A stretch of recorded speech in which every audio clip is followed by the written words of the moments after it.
Our next plenary session will begin in 5 minutes. Please take your seats at this time.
Oh, that's great. Who likes to follow the Beatles? I mean, geez.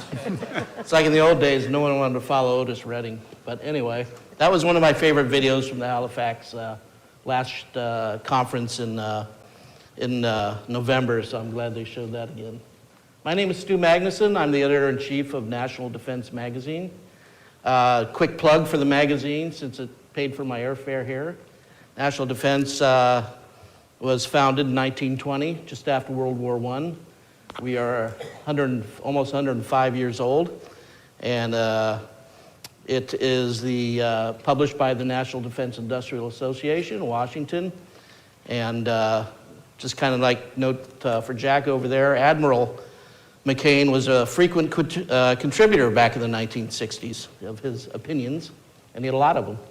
And so it's available at Barnes & Noble in the United States, but here's the good part. You don't need to buy it or even subscribe to it. It's free online, no paywall, and at nationaldefensemagazine.org. So I hope that little plug was quick and painless. So I was on the airplane thinking about what I'd do in a quick introduction, and I thought I'd be really clever. Since we're in Taiwan, I would bring up that old Chinese curse, "May you live in interesting times." Then I, yesterday, decided maybe I ought to check that out, and I looked on the internet, and according to the World Wide Web, there was never any Chinese curse, "May you live in interesting times." That's a complete myth, apparently. So that kind of ruined my introduction. But I did mention that there was another saying in Chinese that it's better to be a dog in a peaceful time than be a man in a chaotic period. So I think we could all agree that whether it's interesting in the ironic sense of the phrase, or chaotic, which seems to be the case, that we are convening here at a very interesting time. So I have a very esteemed panel here to talk about these interesting times. And so here to my right, we have, let me make sure I read this right, Mr. Wang Tingyu. Yes, I am. Convener, Foreign Affairs at the National Defense Committee, Taiwan Legislature. Next to him, we have Ambassador Paula Dobriansky. Senior Fellow, Harvard Kennedy School, Belfer Center for Science and International Affairs. And at the end, we have General Wayne Eyre, former Chief of Defense Staff, Canadian Armed Forces. So, this is your kind of last opportunity to ask questions. So I'm going to take a page out of what Steve did earlier and maybe just throw a couple questions out there. And then this is your last chance to ask some questions. A lot of the questions I wrote down have been asked multiple times over the last day and a half. So, but they have not been asked of this panel. But I'll leave that to you, whether you want to continue with some of the threads we've had.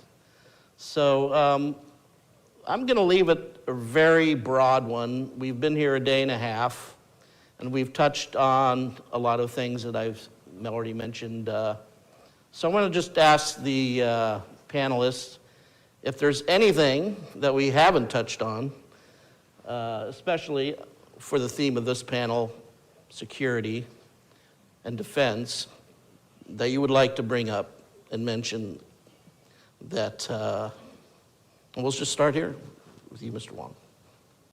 Okay, it's so honored to be here. Let me introduce myself first. But the saying you quote is not from Taiwan. We don't say that. Okay. Well, but I still hope you can enjoy the interesting moment in Taiwan. And the longer you stay, I can assure you, you can have a lot wonderful food and beautiful memories here. You got friends here. And I'm the legislator. I saw my colleagues over there. I'm a senior member in Defense and Foreign Affairs and the Intelligence Committee, also chair.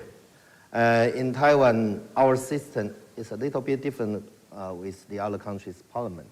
There are only 8 committees in our legislative yuan, our parliament.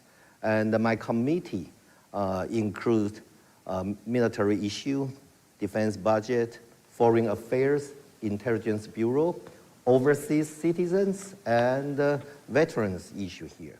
So I've been to Arizona to see our pilots in Luke Air Force Base. I met Senator McCain over there, and I'm a big fan of him. So about what we are talking now, let me move back a little bit. When I was young, I served in Air Force, in air cargo, C-130 air cargo. And back then, Taiwan military training program is old-fashioned. It's something learned from Soviet Union. And in Taiwan, especially during 5 decades threat by China, but we don't have a real battle experience.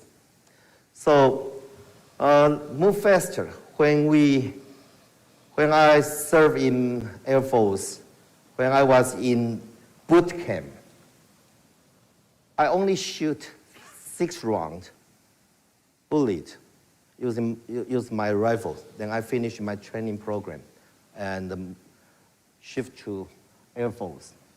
So at that moment, around 1980s, there are more 2.3 million reservists in Taiwan. And enlist military personnel, almost 500,000, but lack of training, lack of modern equipment. We don't have chance to have bilateral or multilateral military exercises. So since President Tsai Ing-wen, when she became our president from 2016, we modernized our military training program. And thanks to our good friends, United States or NATO, we sent 2 battalions to United States since 2023 to take the whole new training program. And we hire a lot of instructors from NATO or from United States come to Taiwan to training our special forces and our Air Force, our Navy, even our rookies, our mandated service young men. So we modernize our training program. We extend our time, our mandated military service time from 4 months to 1 year. And now the rookie in boot camp, they are going to training to use rifles at least 800 rounds during the training session. And when they deploy to different units, there will some specialty exercise training project waiting for them. And we try to modernize our equipment. In asymmetric equipment, that's important. Drones, or we regard submarine as some kind of strategic in asymmetric equipment we are building now. And we try to procure modernized battle tank.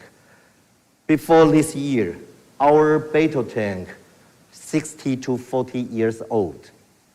It's old, older than my grandpa. And last month, M1A2T shipped to Taiwan. HIMARS come to Taiwan. And I believe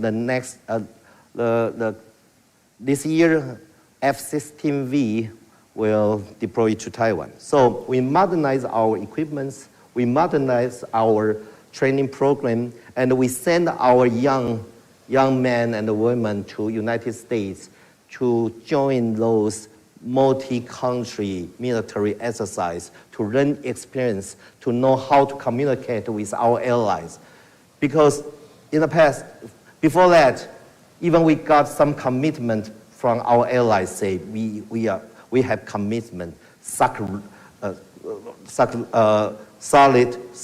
like commitment. But commitment cannot do things. We need principles, programs, and a military exercise, and find if that works, then revise it, then exercise it again, then revise it.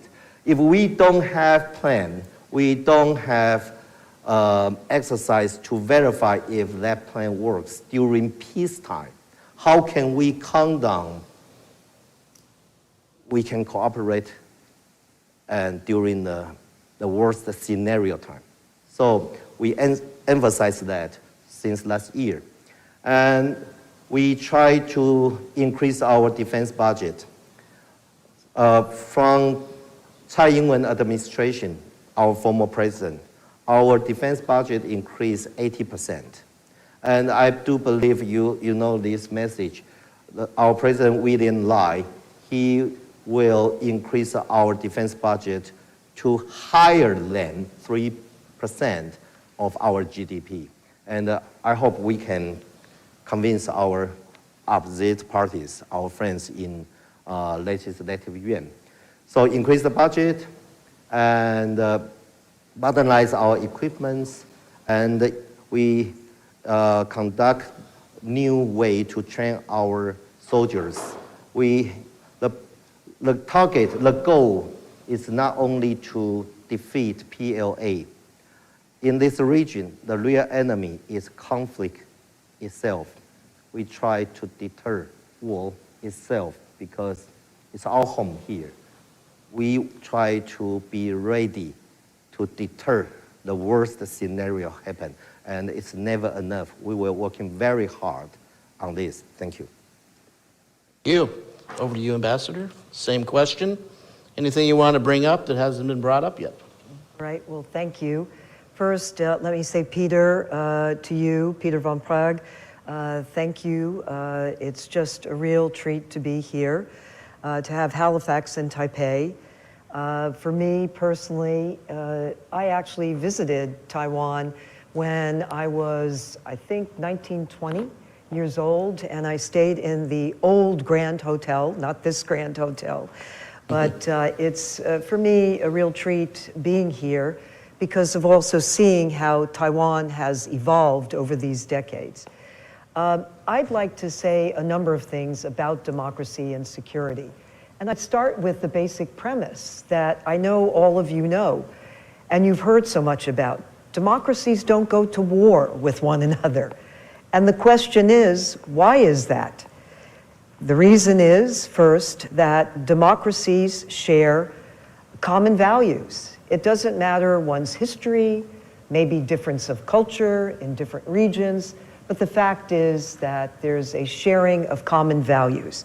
Values of respect for rule of law, for one's sovereignty, one's respect for human rights. Basically, there are rules of the game, and towards that end, there is respect for one another. The second component that I think is important for this concept of democracy and security is the issue of shared goals and priorities. And I've been very struck since I've been here in Taiwan and having the chance to hear a number of the officials speak and hear what they have to say about their goals. And it's been pointed out very clearly, what is it that we share in common? We want stability and security in and throughout the Indo-Pacific. And now I'm just speaking of this part of the world, but it's a shared goal. And for the United States, for those countries here who are like-minded, that's what we are seeking. It's a common goal and one that brings us together. Thirdly, it's interesting to me, but there's been a kind of evolution on the question of alliances and partners.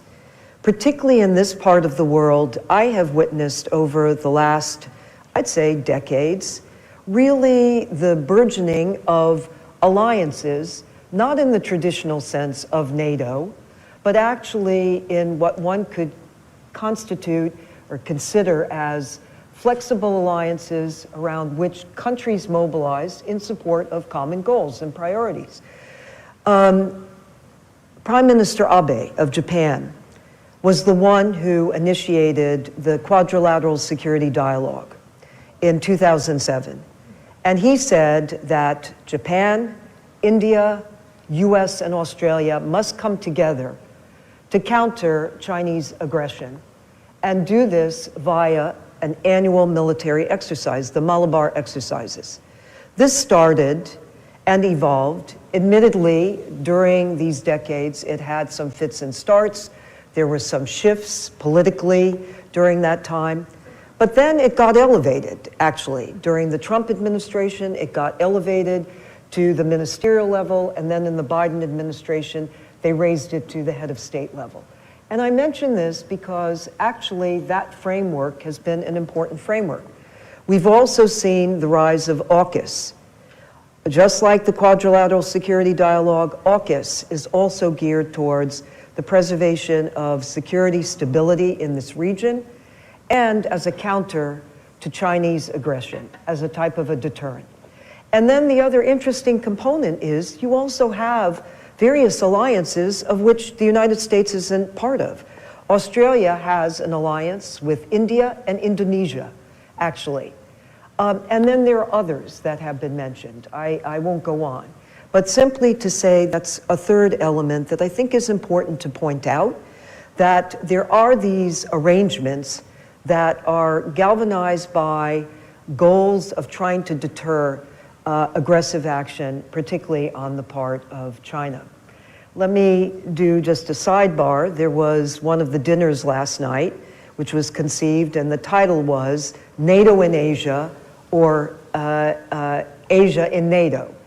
On the first part, we decided that NATO in Asia, well, NATO has decided to have actually a physical, if you will, presence here in the region as an indicator of its interest in the challenges posed here. That doesn't mean that NATO's mission has changed. No, it's the same. But it does indicate that there's concern, again, about aggressive Chinese behavior. As for the other part of NATO in Asia, Asia in NATO, for that, I think I've answered that. I think right now the region has really looked at these kinds of arrangements that are targeted. They address specific kinds of security concerns, and I think that's a plus. Two last comments, and I'll end. I wanted to mention in this mix that actually, in terms of security, security is not only defined by military power, but I'm going to mention another one that Admiral Mullen, when he was chairman of the Joint Chiefs, focused on. And it was significant that he focused on it. He said, it's not only about military power, but you have to have economic power. And that's something also that I think democracies share together as part of a security and looking at one another. Yes, there's competition, 100%, as we know, and there are ebbs and flows about that.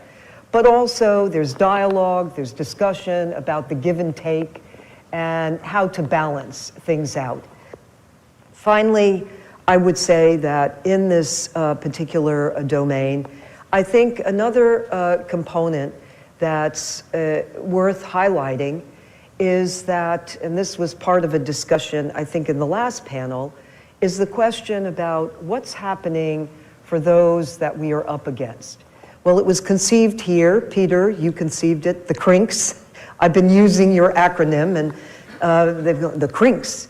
So the interesting element there is you have the CRINCs, but also the question is looking particularly at China and Russia. I would question, there's that alliance or alignment, if you will, but also, as we know historically, there have been many tensions. I think that there's a kind of endurance among democracies. There might be family fights, as just in any family, but there's a kind of enduring relationship, a kind of bond, a tie, which I don't see among the Crinks. Thank you. General, over to you. What do you want to talk about that we haven't touched on? So I want to talk about hockey. How about that game?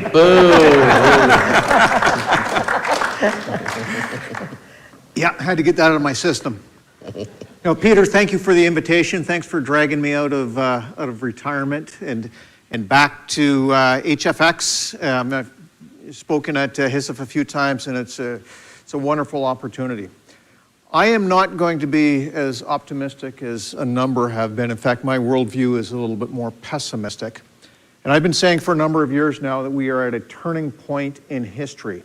And the way that we're turning doesn't look particularly good, because I think we're moving away from the rules-based international order. You're seeing the norms of that order being eroded all of the time.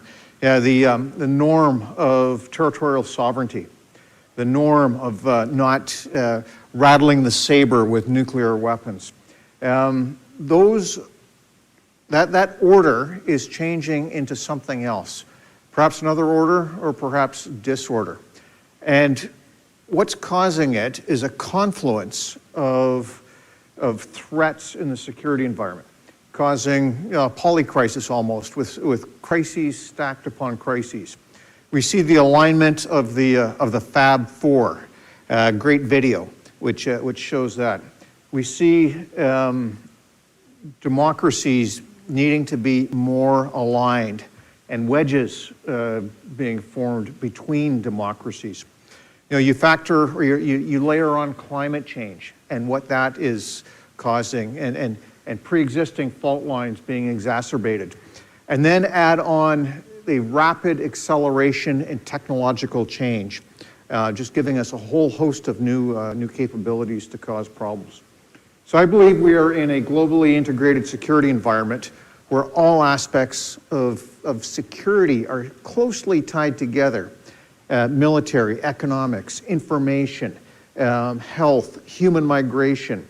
Some of the military capabilities have global reach. Think space and cyber. The space enterprise, when I was still in, getting the intelligence briefings on the space threat, that was by far the scariest, and how our global economies are so dependent on that space enterprise and just how fragile it is. So as we go forward, the future is very uncertain. The outcome is very uncertain. Will the rules-based international order survive? Will a liberal order survive? Or are we back to great power politics? The Melian dialogue, if you will. The strong do what they will and the weak do what they must. Are we going to see a fragmentation into regional blocs? Fragmentation of international organizations that have been so powerful since the end of the Second World War? Are we going to see security dilemmas, which will lead to further nuclear proliferation around the world? And all of this, how do we protect democracy? The future scenarios that we can think of, and I got a pretty active imagination in this, as I imagine many of you do, but it all leads to uncertainty. We don't know which way that's going to go, which way the future is going to go. But I do know that one of the hedges against uncertainty is being strong, having hard power, having democracies aligned to the greatest degree possible. Just going back to that hard power, I've seen this around the world, weakness breeds miscalculation. Going back to alliances and friends, our competitive advantage is we have friends. The other side, the Fab Four, they have clients, and there's a fundamental difference in that. Shared values, we have trust, and we got to do all we can to protect that. That's never been so necessary. So in the back room, Stu asked me, and I thought your question was going to come about defense investment. And we've seen some numbers being thrown around, 3%, 4%, 5%. And it's always bad to ask a general if you think we should be investing more. My answer is yes, but to a certain extent. You got to remember why societies were formed, why civilizations were formed, why human communities in prehistory came together, and that was for collective security. And that is the first role of government to this day, is to make sure that their form of government, in our case democracies, can be defended. But it was also mentioned this morning that we come from the rich world, and we take a look at the correlation of national power, the population, the size of the economies. Defense investment has to be in the context of the threat, and to take a look, what is enough? I'm not a fan of a percentage of GDP. That is an input metric. We need to be looking at output metrics. That's readiness and capabilities that those resources provide. And in a threat-based assessment, what readiness and capabilities do we collectively need to be able to address that threat? The challenge is, going back to what I was talking about a little bit earlier, about the fragmentation of democracies. If we go farther apart and we have to go it alone, what we're going to have to spend goes up. And so that speaks to the power of the collective us, of working together, of alliances. It may come up in the questions. I could dive into what Canada is doing about this in terms of where we need to invest, what our geographic focus is on. And I can also dive into military professionalism in a democracy and how some of the challenges we're going to see going forward. But I'll save that for the questions. Thanks. Well, I'm not going to waste any time. Actually, I wanted to talk about the 3%. Obviously, it was talked about in Halifax in November quite a bit about Canada. Came up quite often, and we have the pledge. Unfortunately, the rhetoric out of the White House now is 5%. So the goals are moving up. When some countries are struggling to get it to 3%, suddenly there's talk about 5%. So yes, first the question is that real? Obviously, Taiwan could never spend as much as China. PRC, it would be, I don't know what the number would be. I'm not a mathematician, I'm a journalist, so. But again, you brought up, are you spending that 3%, 2.5% wisely on the right things? Veterans Affairs is often lumped in there. I don't think people realize that. And you got to take care of your veterans, obviously. But, that's not really same as buying a tank or a jet fighter. So your comment first, Mr. Wong, on the 5%. Yeah, if you serve in military, we hope we can get more. But first, we increase our defense budget not because of someone request, based on what we need. This is our country. We manage it. Look at Ukraine. I don't know how many percent they spend on defense, but I do know when the conflict occurred, 37% of GDP. 37. Even we double and double our defense budget, it's still much less than that. So, peace is noble. Peace is much low cost than war. So, when I put my answer to your question, I would like to say how we defend our country and why we have to do this. It's related to the topic today. I'm from south part of Taiwan, Tainan City. It's the first capital in Taiwan. Historical, beautiful, delicious food. Wall Street Journal named my city food museum. If you come to Taiwan, never been to Tainan, south part of Taiwan, it's pity. You gotta come. And all the 5 nano process semiconductor manufactured by TSMC in my city. We dominate 96% in global market share. Okay, my house just across the street is Tainan Air Force Base. I have 3 sons. My youngest one, when he was a kindergarten little boy, in the morning when we ate our breakfast, we can hear the sound like the jet engine noise. Even my son, 5 years old, he knew. Yeah, PLA come to harass our ADIs again in the midnight, in daytime. When we go to school, when we go to work, they come to harass every day. It happens for years, decades. It's our daily life. So when sometimes you come to Taiwan, you think Taiwanese people, maybe they are numb about this. You cannot feel the nervous, psychological situation here, but we do know threat is over there. So why we want to protect our country? Under this giant autocracy threat like China, actually it's quite easy and convenient to become another autocracy. When you're under threat, yeah, let's pick one smartest one as a king, lead us to fight against that. But no, Taiwanese people pursuing democracy, sacrifice life, we defeat white terror, and we establish the vibrant, we proud of that, the democracy in this island country. We want to preserve this system to my son, to my grandson. We want to have our children live in a country has freedom of choice. That's why we spend our money on defense budget.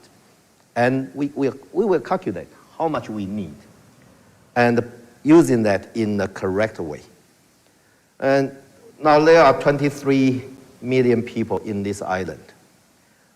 If you look at the map, Taiwan plays a very crucial strategic position in first island chain. Whoever occupy, control this island, that one can control West Pacific, Philippine Sea. And because we are beautiful, because we are important, we are valuable, so we are living a miserable life under threat for 100 years. So 2.5, 3%, or 5%, we depend on how we spend that. We will, I'm from the ruling party.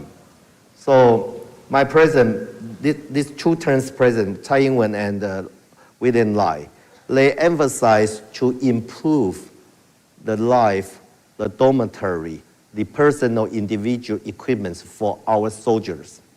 We want our soldier to be proud of being a soldier, not a killing machine.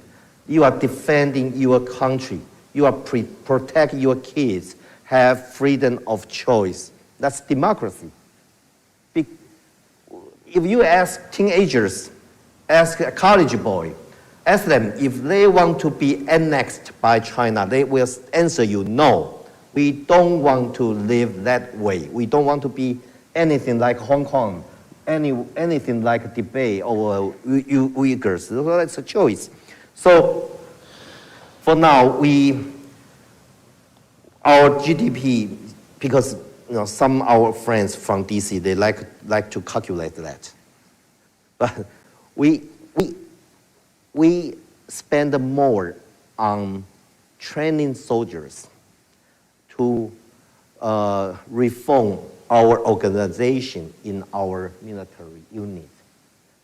Smaller elasticity, higher survival ratio, and our decentralized commanding chain, decentralized communication system, and try to get more equipments can protect our soldiers' life. And we are an island country. If the shortest distance between Taiwan and China is around 150 kilometers away. So when they launch a full-scale invasion toward Taiwan, according to the speed of their fleet, almost 5 hours. And before they put personnel and resources on the ship, on the amphibious assaulting boat, it takes 60 or 100 to 100 days to do the logistics things.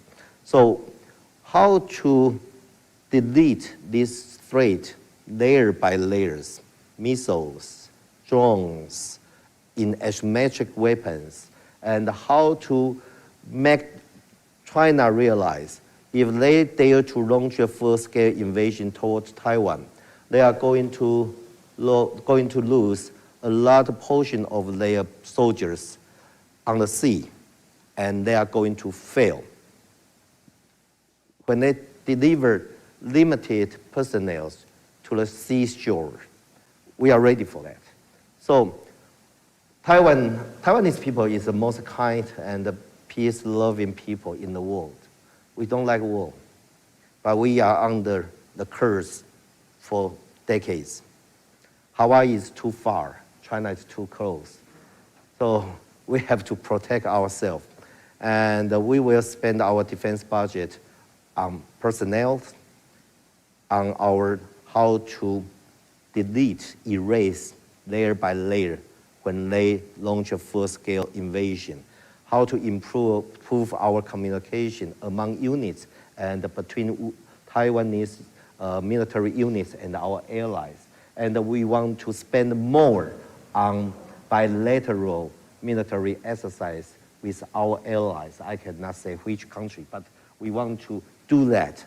And those signals delivered to Beijing, they will realize if once they make some stupid decision, they are against the democracy union, then maybe we can postpone the conflict occurred until God solves autocracy in China. So, sorry, it took so many time to explain this, but I want to point out one last point. Before 2013, strategy ambiguity provides some kind of convenience to engage China and Taiwan both.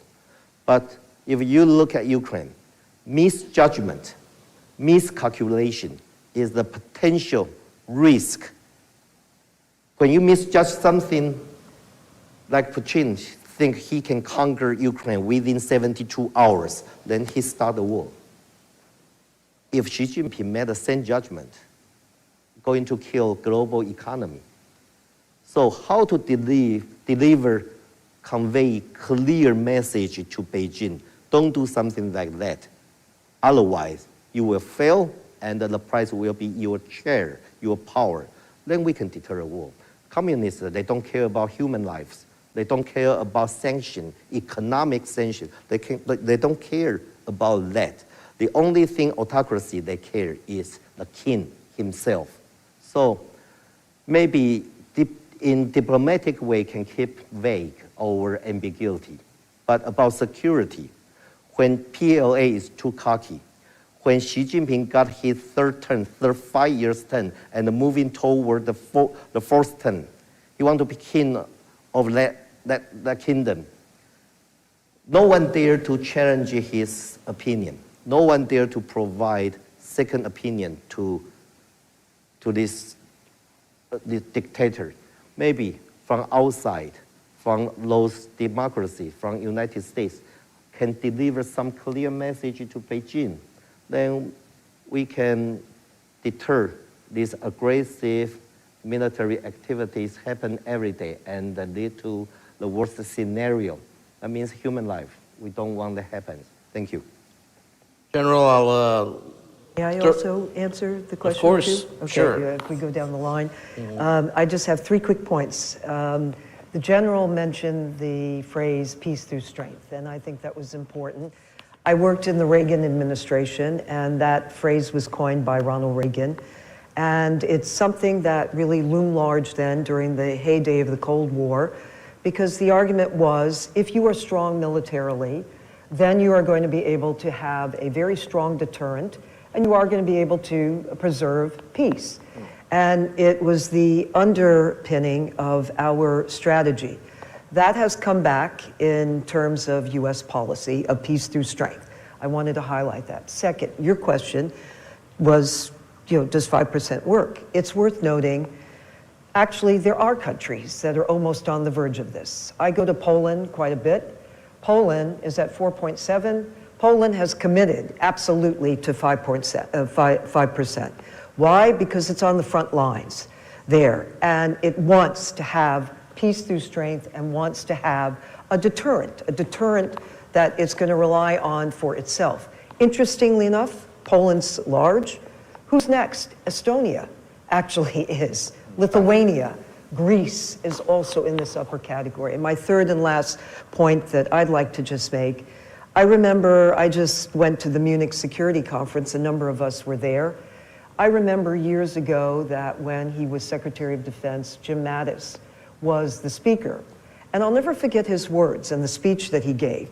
He said, look, here, why aren't all of us investing in defense at the level and have fair and level burden sharing, that it's not on the shoulders of just one country? He's referring to the United States. And he said, if you are not investing in your defense, you're telling us that you're not investing in your future generations. I thought that was a core concept relevant to this question about future of countries and what they invest, how they use their monies. Yeah, ironically, I've heard if you're playing a kind of a fantasy game of Risk, Poland now could ironically probably beat Germany if they were in the attack. Two democracies are not going to attack, but just interesting point. So generally, there's two things there. There's the 5%, and there's also some of Mr. Wang's comments about, you know, if China attacked, they'd have a very bad day. You can comment on either of those or both. So the question is 5% for what? And so doing that threat-based assessment, what do you need based on your the alliances you were in, your own national position, the threats that you face? Maybe 5% is not enough. But what is enough to deter, and if deterrence fails, to defend you and your allies? I'm about 6 months out of it now, but NATO, over the course of the last number of years, have completely revised their war plans. The DDA family of plans, deterrence and defense in the Euro-Atlantic area, a set of war plans that determines what force structure is required, and from that plan, going to resourcing and assigning each country, each member country, capability targets. And intuitively, I don't know if the calculation has been done, but that would go up to 3.5% to be able to do justice to what is required to defend NATO. I'm not an expert on Taiwan. It would take a lot for an invasion. You know, let's face it, we're looking at a distance 4 times that of the Normandy invasion, rough seas, and not the internal road network that Normandy had. It would be a significant undertaking that with tremendous risk. But going back to strength through power, it's human nature that you don't want to attack a hard target. Yeah, we saw this at the tactical level. I remember in the former Yugoslavia with the UN flag that we were flying becoming a target at times until we started shooting back. And then we provided that hard target, and the shots did not come as frequently then. The same in Afghanistan. We rolled out in Kandahar, rolled out the front gate in a strong convoy, showing strength. We were much less likely to be ambushed than some of the less hard targets that were rolling around. Thank you. We got about 15 minutes. We're going to have a hard stop today. So, Admiral.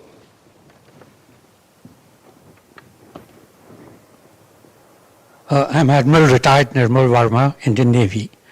My question relates to the rule-based international order, which is something which brings predictability between states and a more stable order. If you look back and what's important is that the states need to have a stake in it, particularly the major powers. If you look back in history, then you find that the 1815 Congress of Vienna, post the Napoleonic Wars, when they had this meeting, France, which had laid waste on Europe, was invited and took part in the Congress of Vienna, and the order which came out of it ushered in 100 years of peace in Europe.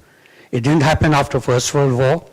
Many believed that there was an opportunity in the post-Cold War period when Soviet Union collapsed, possibly. So my question is, like, today, do we need to have a repeat of the Congress of Vienna, where all powers sort of define what they would like out of a new rule-based order, and then adhere to it? I'm looking at you because you mentioned you rules-based order first. Well, for a simple answer, I would say yes, but getting there far more difficult. You know, so for example, UN Security Council reform. Do you think you are ever going to have agreement to make it larger? So you've got other powers that could come in that rightly should have a seat at the table. Yeah, I think it's needed, but is there the willpower to be able to do that? I am skeptical. I'll just add to that. I wanted him to go first because you did reference it in your opening remarks, so as a courtesy to you. But I think that's the point. The point is, we know that players internationally aren't abiding by rules. Let's just take, because we're here in Asia, I don't know any country that doesn't criticize China for not playing by the rules in the trade domain.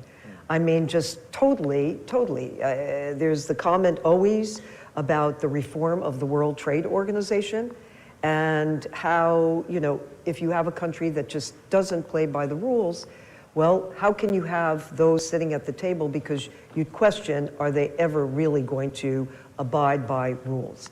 Tragically, I'd have to question whether that would be doable at this time with those players. General, you said whether great rivalry, politics started or not. But, Xi Jinping and the Communist Party of China has said by 2049, they want to be number one. Mm-hmm. Now, Graham Allison, Thucydides Trap, done research and concluded that out of 16 times, 12 times, right, whenever there was great power politics, it's decided through war. So there are 75% chances that there will be war between America and China. Now, Davidson window clearly says that by 2027, China's naval power will be greater than America, and and then they might take some action on Taiwan. So that's been confirmed also by the former CIA director, and many do that. Now, in the last Halifax Security Forum, Senator Risch said that President Trump hates war. He doesn't want to send any American troops anywhere. Now, by 2027, if America doesn't send their troops to Asia, to Taiwan, what will happen? So the Thucydides trap, very deterministic. The chance of play and probability means that it won't necessarily come to pass, especially if you actively work against it.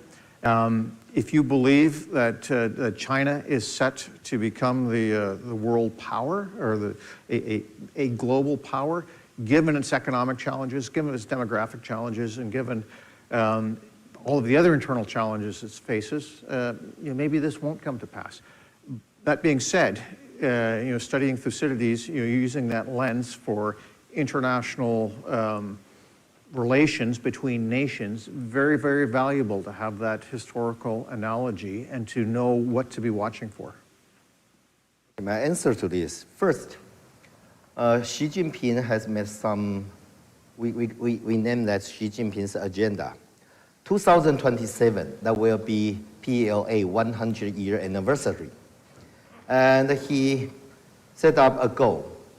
He wants to establish PLA army as a single superpower in this region.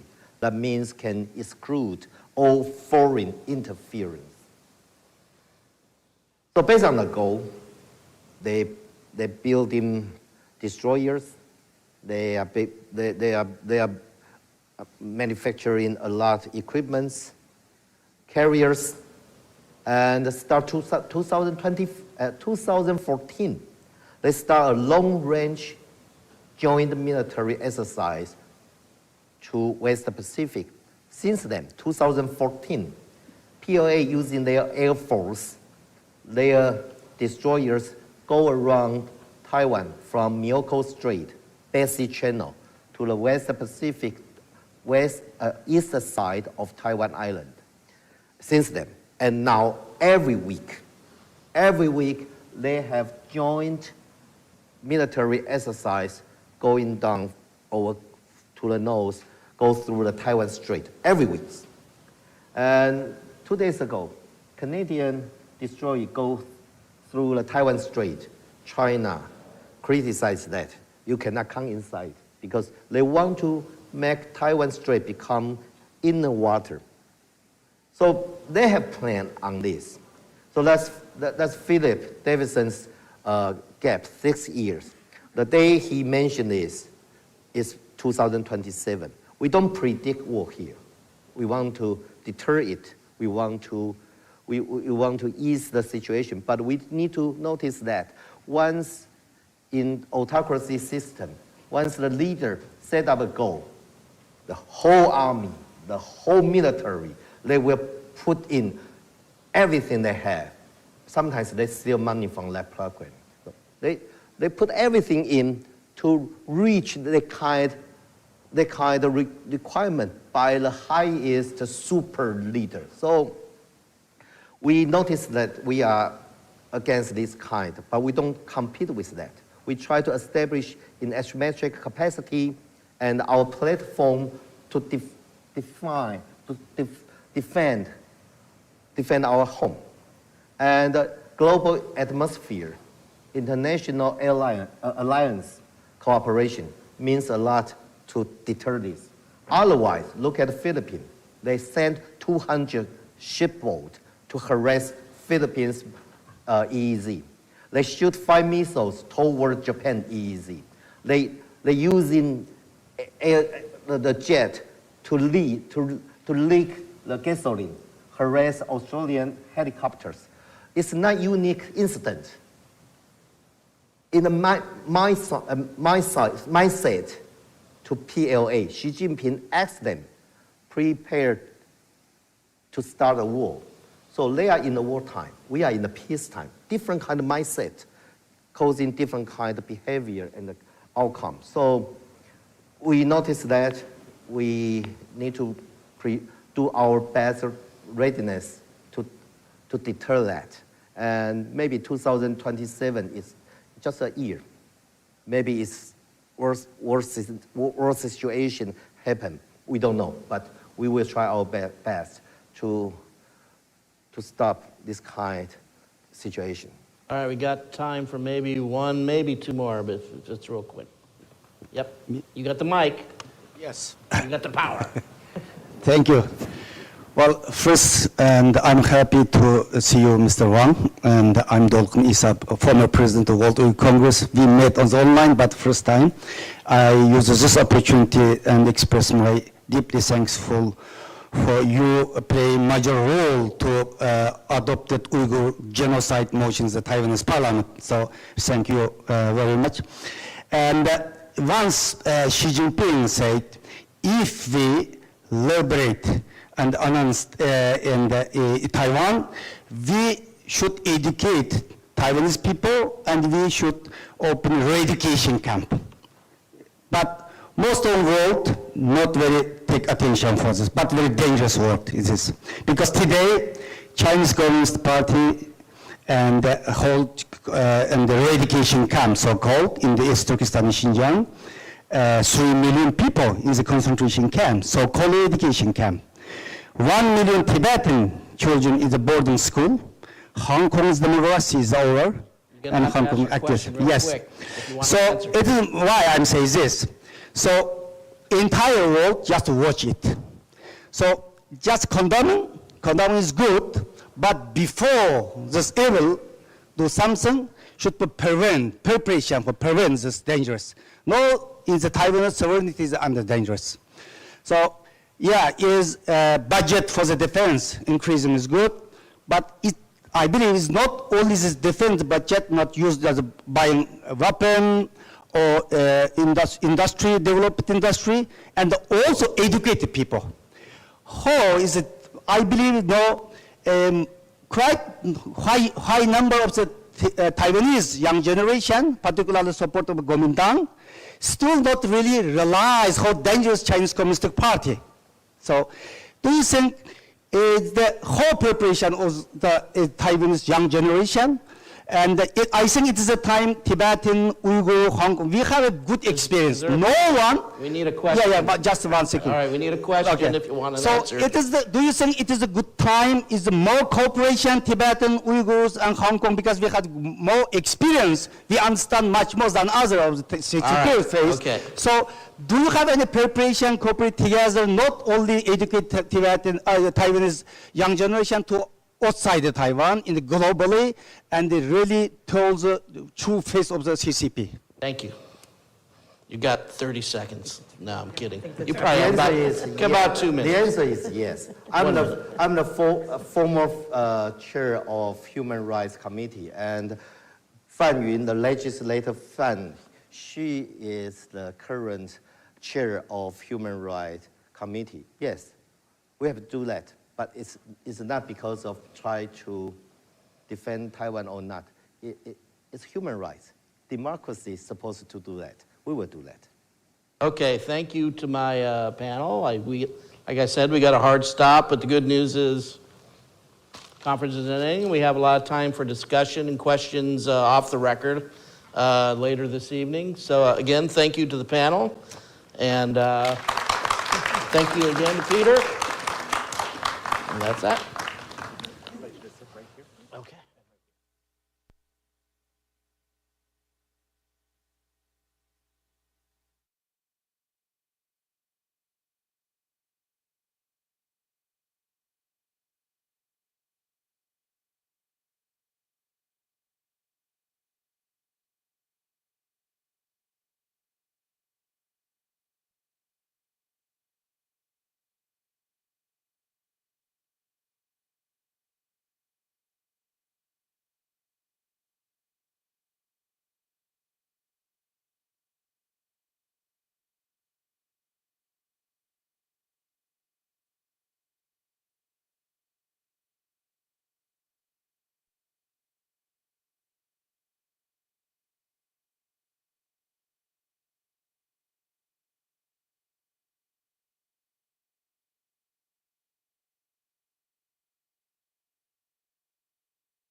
Hello, everyone. Hello.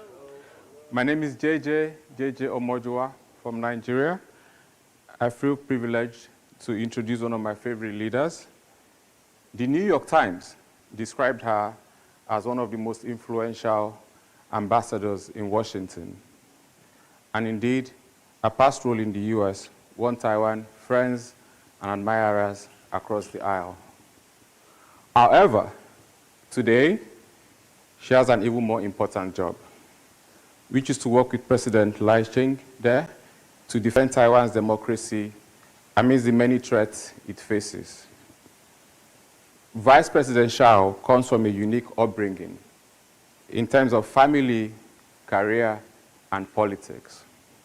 Born in Japan, she grew up in Tainan, and we heard all about how beautiful Tainan is in southern Taiwan before moving to the US, where she graduated from Columbia University.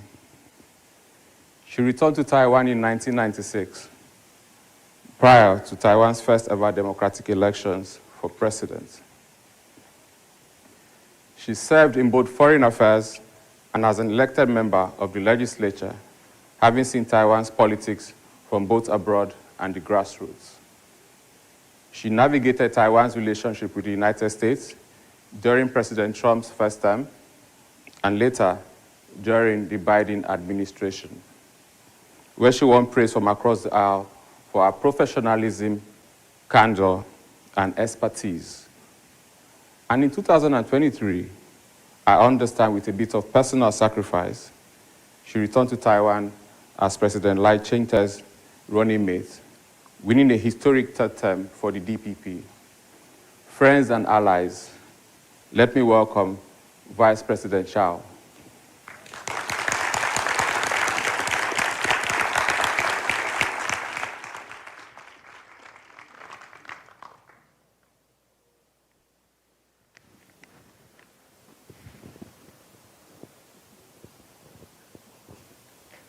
Thank you, JJ, for the introduction. And thank you, Peter, for bringing this event to Taiwan. Thanks to the sponsors and all the distinguished participants.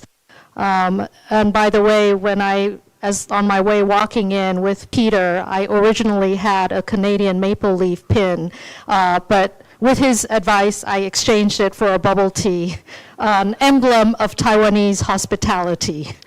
But I'm pleased to welcome all of you here, and certainly honored to have the opportunity to say a few words in closing at the 2025 Halifax Taipei Forum.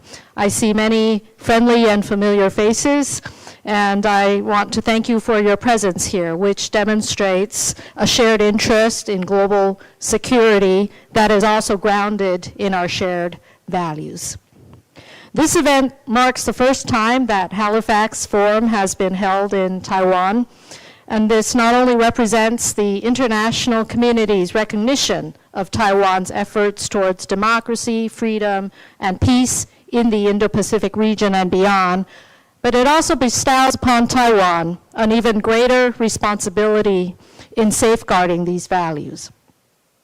We're gathered here at a critical moment in the global geopolitical environment with some fundamental consistencies, but also dramatic and rapidly changing variables.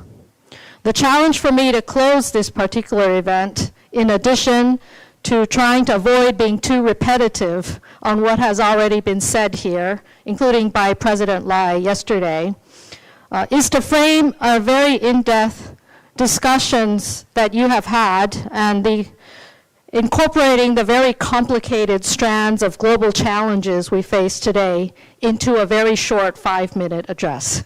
That's the challenge. But although unfortunately I haven't been able to personally attend and join the full discussions here over the past couple days, I note that the topics and the agenda covers how democracy brings opportunity, resilience, justice, partnership, and security.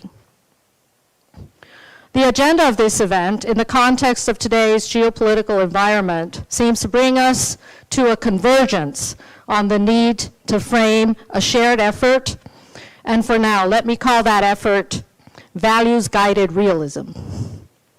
Essentially, I want to highlight that values do matter.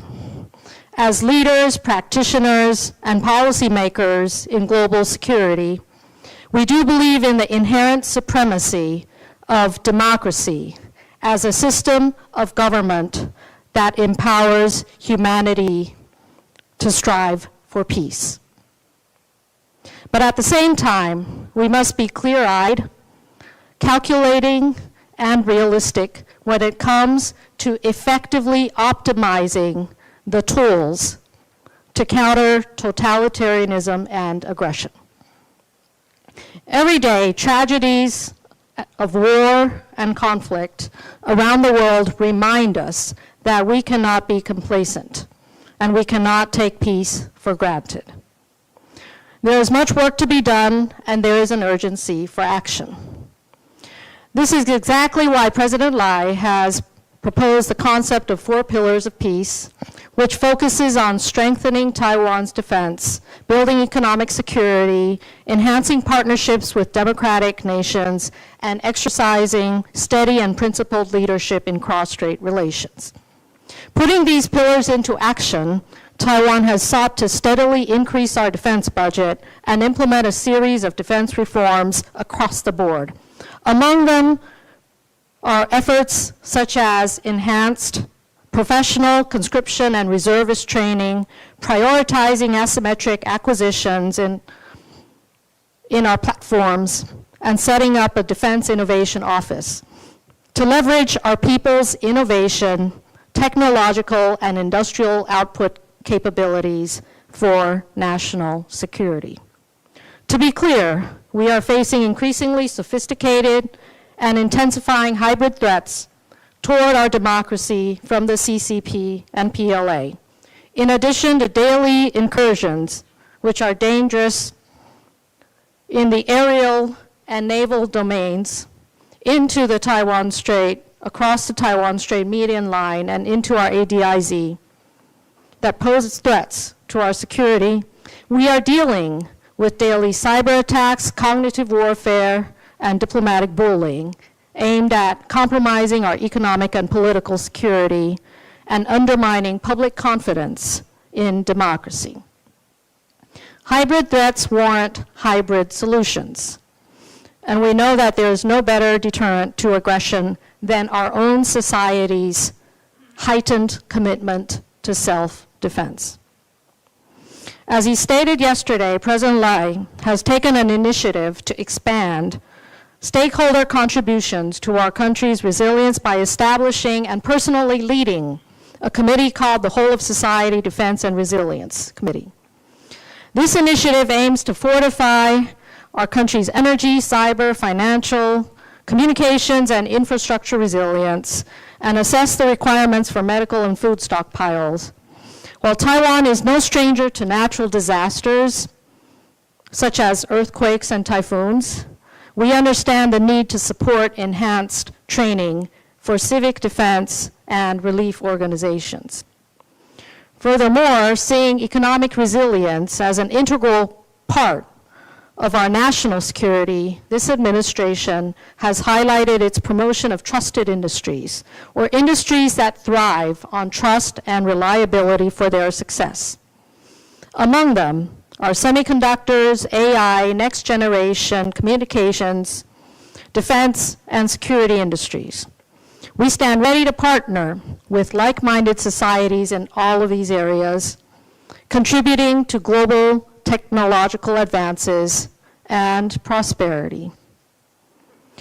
In today's complicated global security environment, history's evolution brings us to the front lines of defending our values and these interests. In my own political, where I've seen and experienced lots of ups and downs, I don't think there's been a moment like this when I've felt such a profound impact from global events afar, with such dramatic fluctuations between crisis and opportunity in the world around us. In our language, we speak of crisis as associated with opportunities, or wei and ji. So it may sound cliche, but I've frequently spoken of adopting tactical lessons from my feline friends, or a survival necessity of nimbleness as we navigate the global strategic complexities and challenges. In other words, we need to be able to occasionally camouflage in shadows, but also jump several times our own height. We need to tread softly and cuddly, but with our claws sharpened and prepared for a good defense, and to further hunt and pounce on opportunities of prey. In relative terms, Taiwan may be a small country, and yet our people's diligence, innovation, and resilience have enabled us to punch above our weight as a force for good and progress in the world. We are all too familiar with asymmetry, so it shouldn't come as a surprise that as countries around the world are pursuing their respective courses for greatness, Taiwan also seeks to be strong at great. Taiwan's strength, let me emphasize, is not a diplomatic marketing ad. It is a realistic and indispensable requirement for sustaining peace and stability in the Indo-Pacific. In other words, an investment in Taiwan's strength is an investment in peace.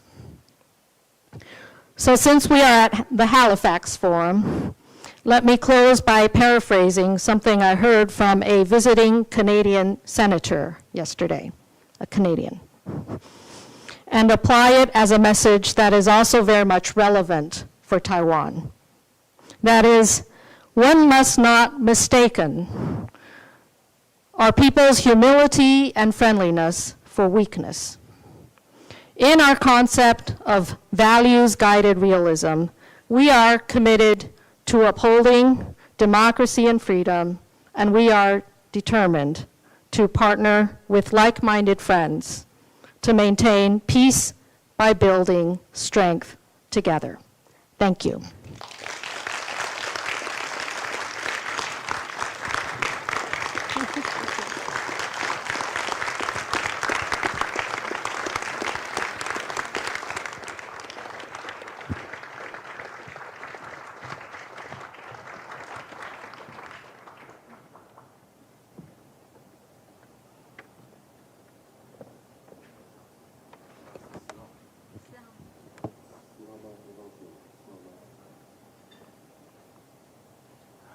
Ladies and gentlemen, that concludes our official programming at HFX Taipei. Please note the first bus for the gala dinner will leave